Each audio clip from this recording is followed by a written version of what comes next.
Hey guys, it's Lisa from twocreateawebsite.com here today to help you make a little bit more sense out of AdSense. I haven't really done a video on the newer AdSense interface, and I've been getting a lot of questions about this, so I thought I'd make a video talking about it today.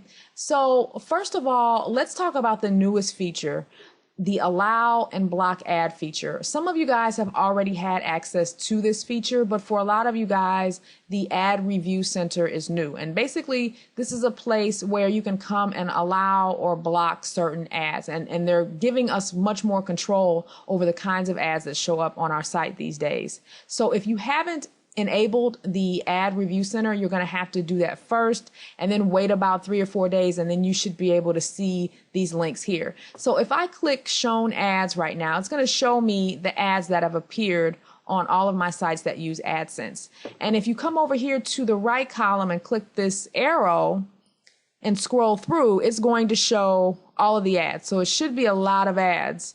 Well, I say it should be. If you have a website that has a lot of advertisers competing to advertise on your site, then you will see a lot of ads here. If you don't have a lot of advertisers competing for ads on your site, then you may not see as many. So let's talk a little bit more about how this whole system works. So when an ad appears on your website, so here's this Shopify ad right here, right? Let's go to my website. I just happened to find a page where it was showing.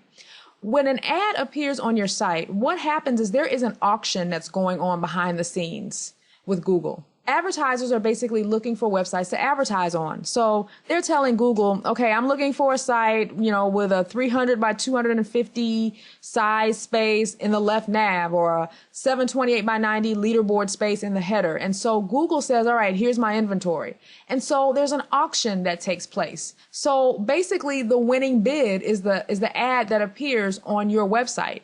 So the more ads or the more bidders you have vying for space on your site, the more you're going to potentially earn with AdSense. Because just think about it. If you're at an auction and you've got a ton of people bidding on a product, the price is going to go up. So that's basically what's happening with AdSense. I'll tell you guys, I don't have a very high click-through rate with AdSense at all, but I'm earning a lot per click, which is what helps drive my earnings up, because obviously I must have a lot of advertisers that are competing for space on my website. So there's a lot to be said for having a quality site, having a lot of traffic to your site, because that's going to drive up the cost of the ad on your site and you will earn more money. So let's go back. So now let's say I don't want this Shopify ad on my site. What I can do is I can hover over it and I can come here to this little settings tab or icon. And now I can choose to block this ad if I don't want it to show. And if you click the search here, it's going to zoom in so you can just see the ad, and it tells you the size of it, and it shows the link of the site that it's going to. And then you can click the X over here and then close it. Now, you are free to block as many sites as you want, or as many ads as you want.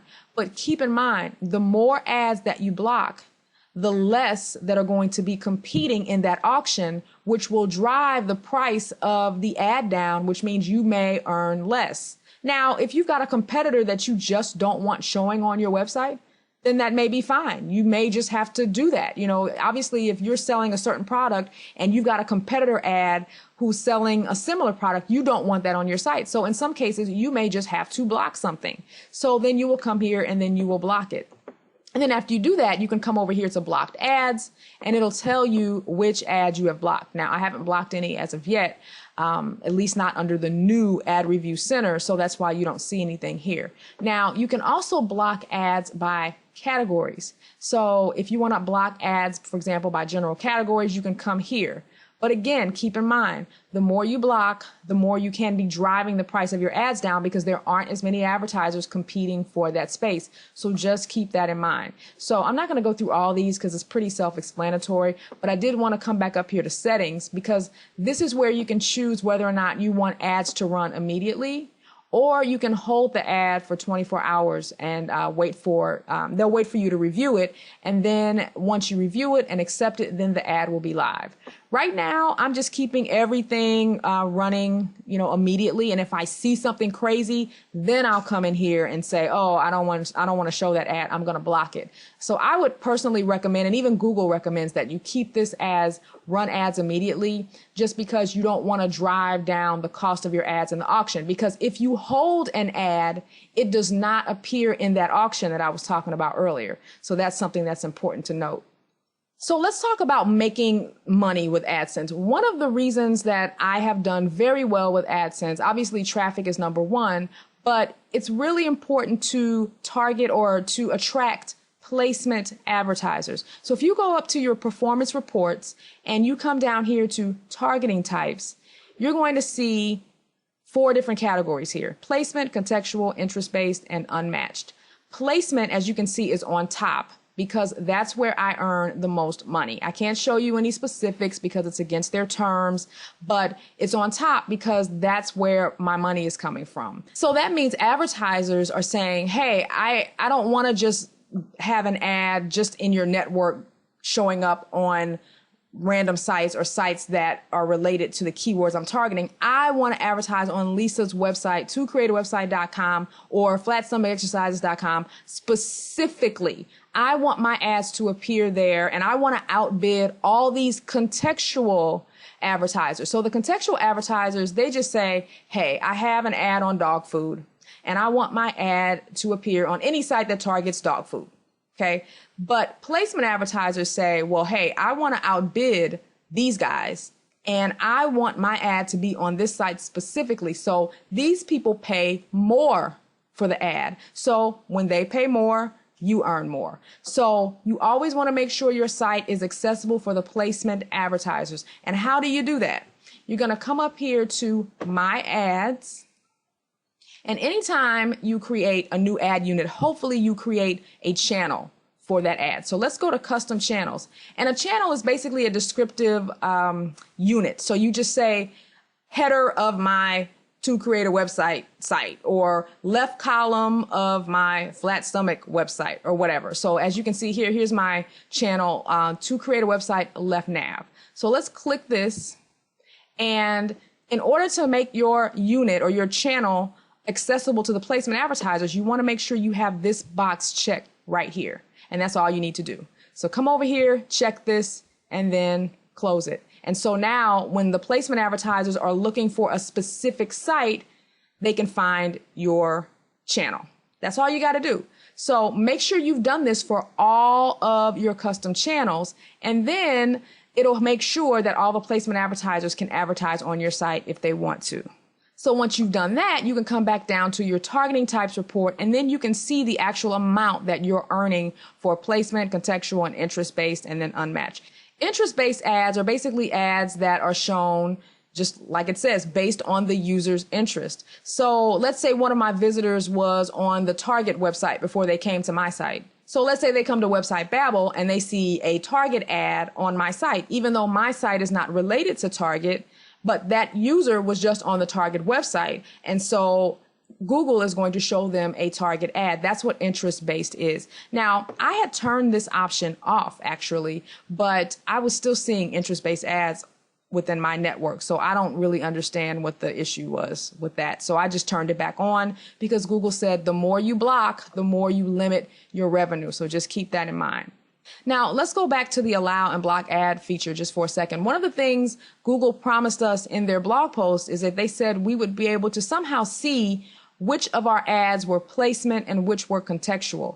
I have not been able to find which is which, honestly. Maybe because I don't have my ads on review. Maybe if I turned them on review, they would tell me if they were placement or contextual. I don't know. But if anybody has insight to that, please put it in the comments and let me know. Okay, here's another report I wanted to call out. It's called the Bid Types Report.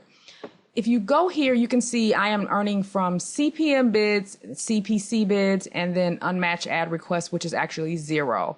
Unmatched ads, I read what that was, but honestly, I don't remember, but it's not earning me any money, so I just sort of ignored it. But they have a description and they tell you what it is down here somewhere. But more importantly, CPM bids. This is important, guys, because I'm looking at my reports for today, and today I am actually earning more from CPM ads, which are ads that are earning me for impressions only, not clicks, just impressions. Also, I was reading in the help, you can only generate CPM ads through placement targeting. So the CPM ads are basically, they outbid the CPC ads. So the cost per click ads. So today I'm actually earning more from placement advertisers who have said, hey, I want to advertise on Lisa's site specifically, and I am earning per impression, not for clicks. So these are people that are just looking for exposure. That's basically, I'm getting paid even when people aren't clicking on the ads. So CPC bids, which are when people actually click on the ad. So that's second to the CPM ads. Now, if you look at my account for the month, I still believe I earn more for CPC bids, the clicks, but it just so happens today that I'm actually earning more from the CPM ads, which is kind of interesting. So a lot of people assume you can only earn for clicks. You can actually earn through impressions, but you can only earn through placement advertisers. So just like I was talking about before, somebody has to say, hey, I want to advertise on this site specifically, and I want to outbid all of the contextual CPC bids. So that's how I'm earning. So a lot about making money with AdSense, you guys, is having a lot of competition for your ads and attracting those placement advertisers. So it starts with quality content. I know, how many times have we heard that? But it's the truth, because the placement advertisers, they want the quality sites. They want the sites that are going to give them the best conversion. So if you have a quality site with some good traffic, you're going to attract more advertisers and you're going to make more with AdSense. So I didn't go through all the reports because I think a lot of this stuff is very self-explanatory. I mean, obviously you can see what you're earning based on the unit, based on the size, the ad type, but I just wanted to go over the reports that I get the most questions about. So I hope that was helpful, you guys. Thanks for watching. Bye-bye.